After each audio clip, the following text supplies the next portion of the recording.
folks, and welcome back to Innovation and IP Law. This is video 4 in the video series on commercialisation, and we are at our housekeeping week. And in the first video, we overviewed things, we looked at the whys and wherefores and identification. In video 2, we started ownership, and in video 3, we finished ownership, and now we are looking at the issue of the third phase in an IP due diligence, which is validation. Now, what do we mean by validation?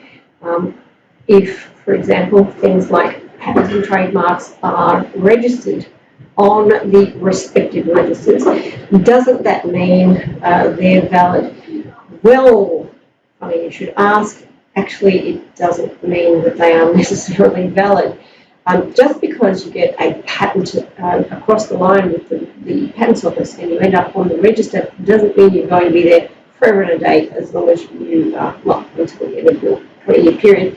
And the same with trademarks. I mean, trademarks are registered for a period of 10 years. However, you can keep registering that trademark. You can maintain that trademark for successive periods of 10 years without end. So potentially you could have a perpetual trademark, but it's not a guaranteed thing, as I said. In terms of both patents and trademarks, others may have an agenda that they wish to push, and that agenda may involve taking your intellectual property off the register. Competitors often have a swing at registered IP in order to push forward with their own business plan.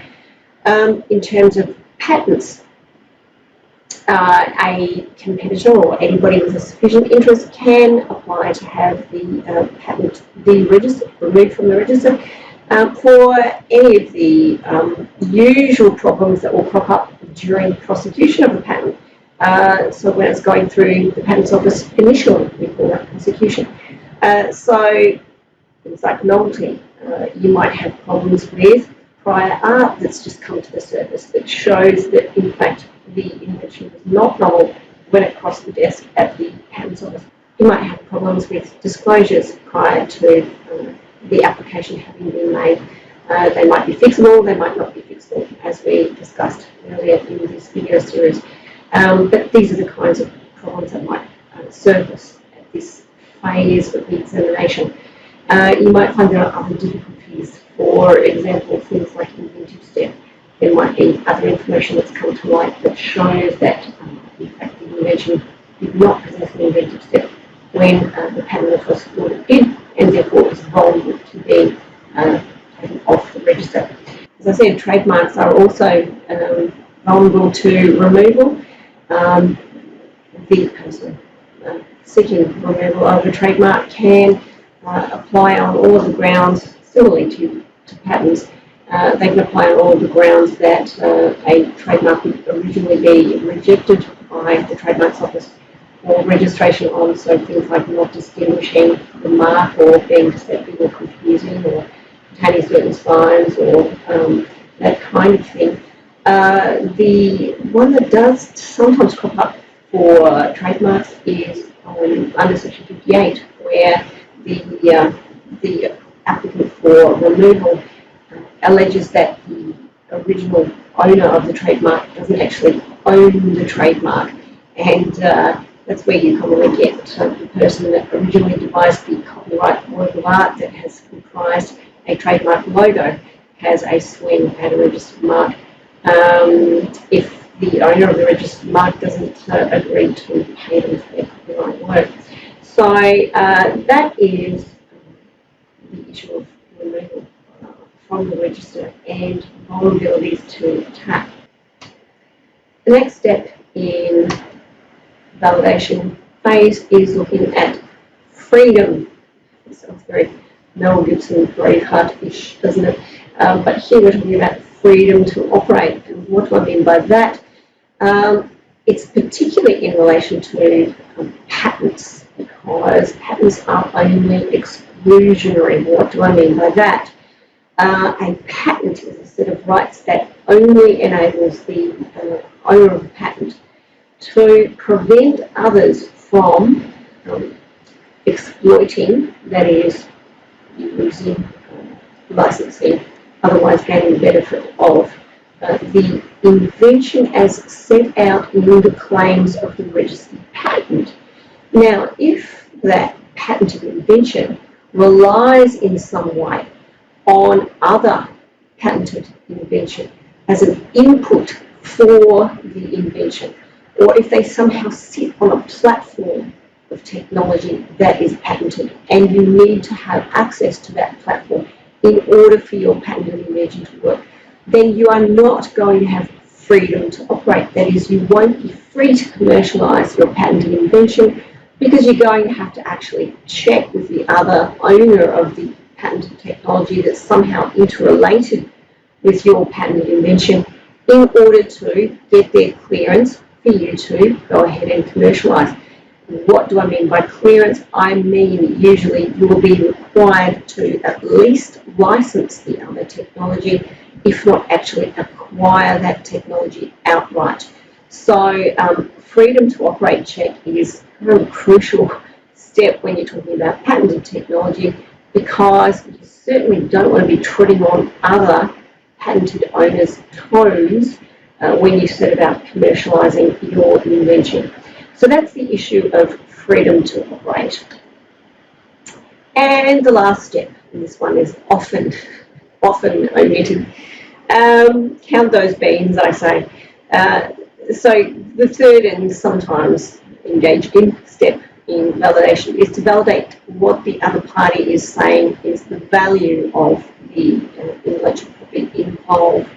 As IP Australia says, this process, valuing IP, I recall my old patents lecturer from London saying, you know, this is a wickedly difficult problem, and it's more of an art involving some witchcraft rather than a science that can be in any sense precise. Forward projections of IP value are just notoriously unreliable, and as you quoted IP Australia there on the slide for these preliminary validations tend to be of dubious accuracy, being heavily dependent on critical assumptions. One favourite one of mine is that you'll get the IP owner saying, like, we're going to capture 10% of the market for this widget because of my patented invention. They have no real reason for selecting the figure of 10%. Sounds kind of modest, but they really have just plucked it out of the air. Nevertheless, IP Australia does say they can still provide significant information for the potential venture participants. So that is the third and final step in the validation phase of an IP due diligence.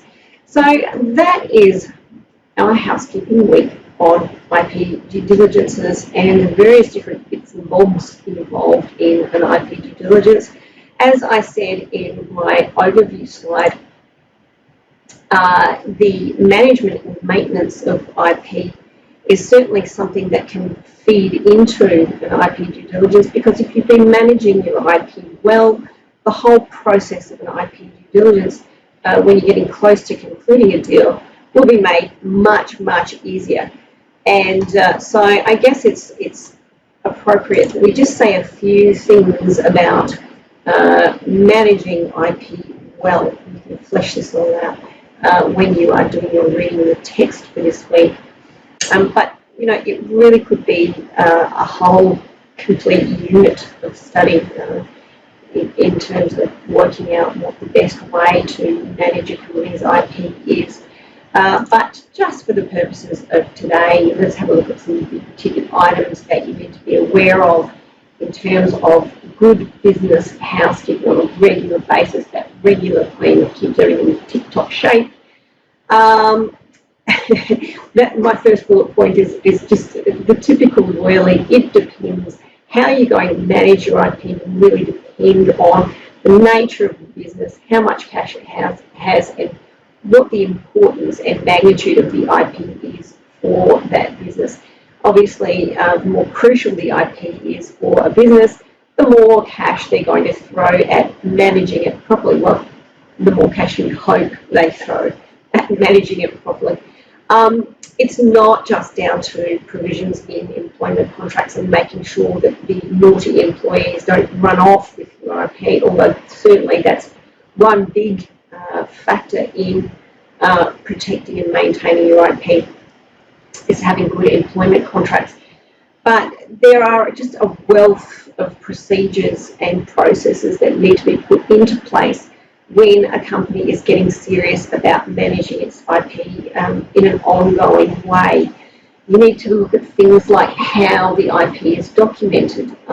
If it's a scientific kind of creation or invention, you're going to need to look at proper lab book procedure to make sure that everything is documented every single day, in fact, and signed, and that the lab books are kept safe and secure in somewhere on the company premises that will hopefully ensure that they don't get destroyed. If they're electronic, you're going to look at things like keeping them safe via passwords, encryption. You might find that physical barriers are necessary on the premises in order to keep your confidential information safe.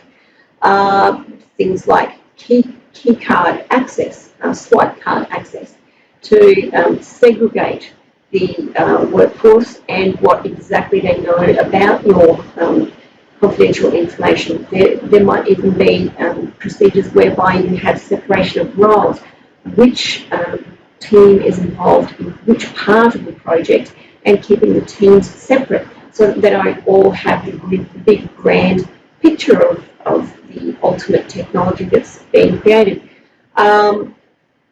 You'll certainly want to have someone in-house as your IP manager to make sure that the applications are filed for example, patents as soon as possible and that they are prosecuted diligently.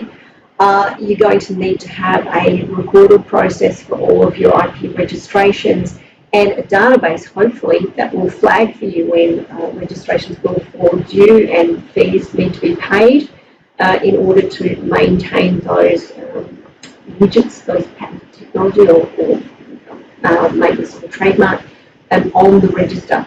The last thing that a sensible company will do where they are IP heavy is a regular review, an IP audit. And that's pretty much like an IP due diligence. What you're particularly looking at here is you're looking at matching up that list of intellectual property that the company owns, and you're looking very carefully at whether or not that technology, the intellectual property over the technology, still lines up with your company's business plan, or is it has it fallen by the way? If it has fallen by the way, as I said earlier on in this video series, perhaps you can either let those registrations lapse, and by the way, patent maintenance fees cost a lot of money. So you could let those lapse if they're not bringing in value. Otherwise, you can look at leveraging the IP, selling it off, or licensing it out. And these are all things that will add to your company's bottom line, or your client company's bottom line. So I can't really say too much more about the process of managing intellectual property diligently, but do look further into the issue if you are ever in the position of advising your client on what might be their faulty management process when they come to you. So that is the housekeeping week and maintenance of your IP. That's about all we've got to say for this week. As I always say, if you have any queries or questions, please don't hesitate to post a comment in Teams, or catch up with me at the tutorial, or send me an email. But either way, you can catch up with me and have your queries answered. Until then, I hope to see you in a tutorial sometime soon, and bye for now, guys.